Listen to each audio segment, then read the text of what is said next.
Mesdames et messieurs, peuple de Côte d'Ivoire et d'Afrique, la République du Niger a connu le 26 juillet 2023 un changement de pouvoir par la force. Le régime du président Mohamed Bazoum a été renversé par des militaires nigériens réunis au sein du Conseil national de sauvegarde de la patrie, CNSP, dont le chef est le général Abdourahmane Tiani. Ce coup de force, du reste salué par la grande majorité de la population nigérienne, intervient dans un contexte particulier de crise, où le Niger, comme l'ensemble des pays de l'Afrique de l'Ouest, fait face au fléau du terrorisme. Le 30 juillet 2023, à l'issue du 51e sommet extraordinaire de la conférence des chefs d'État et de gouvernement de la CEDEAO, consacré à la situation politique au Niger, il a été décidé l'application des mesures suivantes avec effet immédiat. Première mesure, fermeture des frontières terrestres et aériennes entre les pays de la CEDEAO et le Niger. Deuxième mesure, établissement d'une zone d'exclusion de la CEDEAO pour tous les vols commerciaux à destination ou en provenance du Niger. Troisième mesure, suspension de toutes les transactions commerciales et financières entre les États membres de la CEDEAO et le Niger. Quatrième mesure, gel de toutes les transactions de services, y compris les services publics. Cinquième mesure, gel des avoirs de la République du Niger dans les banques centrales de la CEDEAO. Sixième mesure, gel des avoirs de l'État du Niger ainsi que des entreprises publiques et parapubliques logées dans les banques commerciales. Septième mesure, suspension du Niger de toute forme d'assistance financière et de transactions avec toutes les institutions financières, notamment la BIDC et la BOAD. Huitième mesure, interdiction de voyage et gel des avoirs des officiers militaires impliqués dans la tentative de coup d'État. Cette mesure s'applique également aux membres de leur famille et aux civils acceptant de figurer dans toute institution ou tout gouvernement à mettre en place par ces officiers militaires. Neuvième et dernière mesure, lancement d'un appel en direction de l'UEMOA et de tous les autres organismes régionaux pour la mise en application de la présente décision. En plus de ces mesures de rétorsion drastique, essentiellement d'ordre économique et financier, les chefs d'État et de gouvernement de la CEDEAO ont prévu une intervention militaire si le président déchu n'est pas rétabli dans ses fonctions au terme d'un ultimatum d'une semaine. Au moment où une autre session extraordinaire de la CEDEAO est annoncée pour le jeudi 10 août 2023, en vue de réévaluer la situation suite à l'ultimatum échu le dimanche 6 août 2023, j'invite toutes les parties prenantes endogènes et ou exogènes au Niger et à la CEDEAO à faire preuve de sagesse.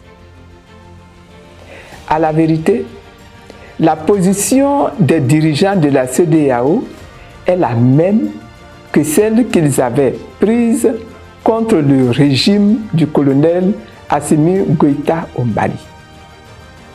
Je rappelle que la série de sanctions qui en découle fait penser à celles qui ont été prises par cette même organisation sous-régionale sous l'instigation de la France et de l'Union européenne contre la Côte d'Ivoire pendant la crise post-électorale de 2010 à 2011. L'on avait alors, au nom de prétendues règles démocratiques à respecter, poussé à son comble de cynisme politique en imposant au peuple ivoirien un embargo sur les médicaments importés. Plusieurs personnes en perdirent la vie. Tout cela s'est fait dans l'indifférence totale et parfois avec la complicité de certains pays africains voisins de la Côte d'Ivoire. Ces sanctions produisent comme conséquence une punition du peuple nigérien. Leur sévérité et la rapidité avec laquelle elles ont été mises en œuvre inclinent à penser que l'on reproche aux forces vives du Niger leur soutien aux acteurs du coup d'État. Ces sanctions apparaissent ainsi comme une mise en garde contre toute volonté des peuples africains à lutter pour leur souveraineté.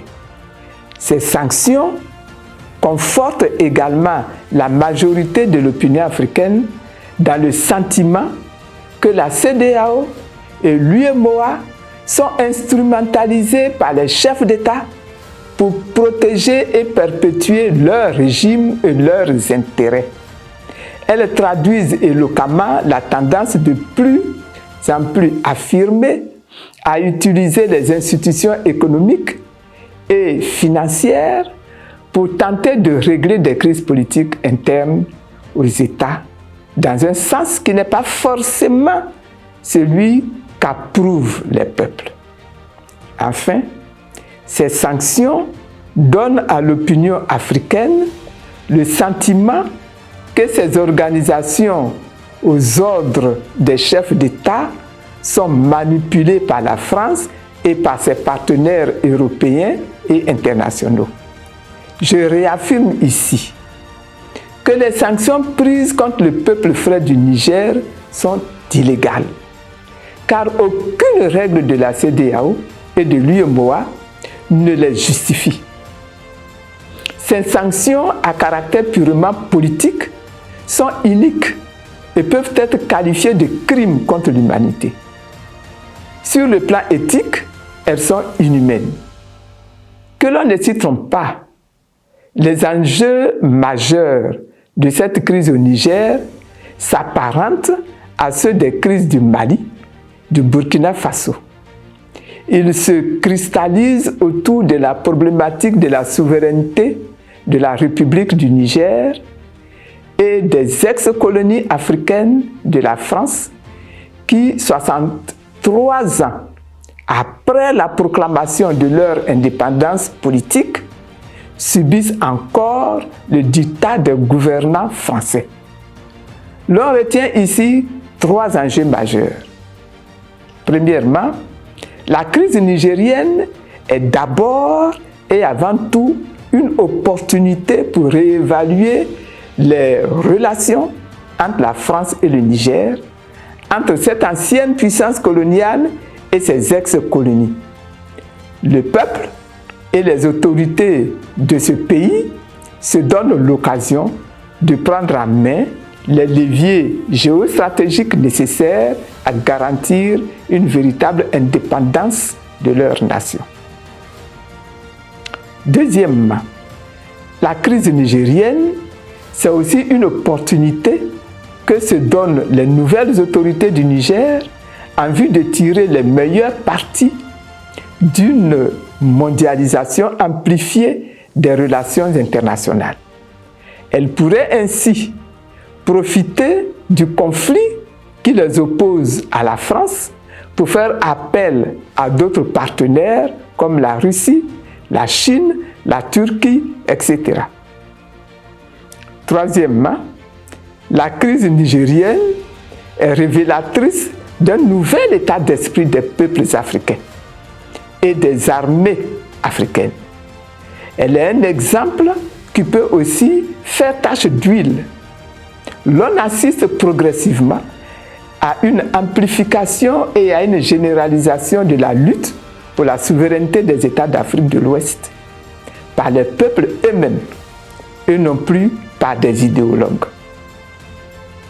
Aujourd'hui, la menace d'une attaque du Niger par les forces de la CEDEAO et de ses alliés occidentaux cristallise toutes les attentions et fait craindre dans la sous-région ouest africaine un chaos comparable à celui qu'a entraîné l'assassinat du colonel Kadhafi et la déstabilisation de la Libye. Or, le président Alassane Ouattara a décidé au cours d'une réunion du Conseil national de sécurité tenue le 2 août 2023 d'engager l'armée ivoirienne dans l'intervention militaire de la CEDEAO contre la République du Niger.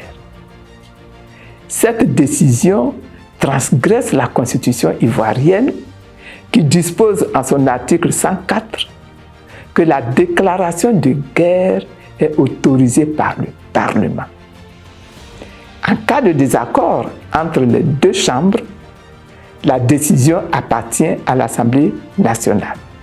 Et j'arrête là ma citation.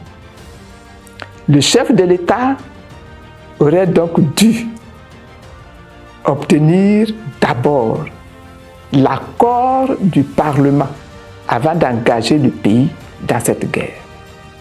Je tiens à dire que ni les sanctions économiques et financières, ni l'intervention militaire contre le Niger ne sont de nature à apporter des solutions viables à la crise.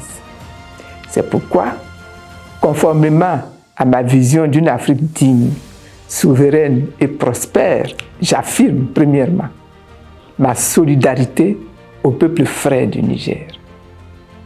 Deuxièmement, je rappelle qu'après des siècles d'esclavage, des décennies de colonisation et d'indépendance politique, toute velléité de recolonisation de l'Afrique contemporaine est inacceptable. Troisièmement, je déclare que le moment est venu de retirer du continent africain toutes les forces militaires françaises. Quatrièmement, je condamne fermement les sanctions inhumaines de la CEDEAO et de l'UEMOA contre les populations nigériennes. Cinquièmement, je demande la levée le plus rapidement possible de toutes les sanctions contre le Niger. Sixièmement, j'interpelle la CEDEAO, la France, l'Union européenne, l'Union africaine et l'ONU sur leurs responsabilités quant à la dégradation de la situation humanitaire au Niger. Septièmement, cela est vrai, je réaffirme mon attachement aux principes démocratiques dans la conquête et l'exercice du pouvoir d'État. En conséquence, je suis contre toute forme de coup d'État, qu'il soit civil ou militaire. Cependant, je condamne également le recours à la guerre par la CEDEAO comme moyen de règlement de la crise politique au Niger. Je voudrais faire partager ma conviction que seul le dialogue entre les protagonistes et les parties prenantes permettra de trouver une solution négociée et durable à cette crise. Je demande qu'à aucun moment l'armée de Côte d'Ivoire ne soit utilisée ni par l'État ivoirien ni par la CEDEAO pour mener une guerre au Niger contre l'armée nigérienne et le peuple nigérien. J'appelle tous les peuples amis, épris de justice, de paix et de liberté, à aider le Niger et à aider l'Afrique à s'assumer pleinement et à occuper la place qui leur revient de droit dans le Conseil des Nations libres, démocratiques et souveraines. Que Dieu protège le Niger et que Dieu bénisse l'Afrique. Je vous remercie.